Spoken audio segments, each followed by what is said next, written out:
Anthony Joshua versus Zhilei Zhang needs to be next, as Zhilei Zhang called out Anthony Joshua. But who would win this fight? Well, before we talk about who would win this fight, let's take a look at their latest performances, in which Anthony Joshua fought Otto Wallin, in which Anthony Joshua started off very slow until he started letting his hands go and rocked Otto Wallin in round 5, and Otto Wallin ended up quitting on the stool at the end of round 5. They've stopped the fight, and it is over indeed. Anthony Joshua.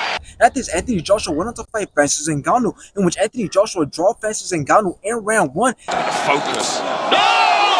AJ! Then dropped him again and ended up knocking him out in round 2. Anthony Joshua can dispose of the MMA champion! Now let's take a look at Zhilei Zhang's latest performances, in which he fought Joseph Parker, in which he dropped Joseph Parker in round 3. Oh, and just like that! Then dropped him again in round 8. But while he's not, he's boxing well and he's And that puts Parker down again! But Joseph Parker still managed to outland Zhilei Zhang and ended up taking it by decision. And new WBO interim heavyweight champion. After Zhilei Zhang went on to fight Deontay Wilder, and when Zhilei Zhang started out very fast and ended up knocking out Deontay Wilder in round 5. Now, the reason I believe this fight should be next for Anthony Joshua is for many reasons. One being that Zhilei Zhang just knocked out Deontay Wilder, which, yes, we all know that Deontay Wilder had nothing to offer in this fight, but it was still a crazy moment to watch. And the other reason I believe that Anthony Joshua should fight somebody like Zhilei Zhang over somebody like Joseph Parker is simply because of Zhilei Zhang's power and size. Because yes, Joseph Parker did beat Zhilei Zhang,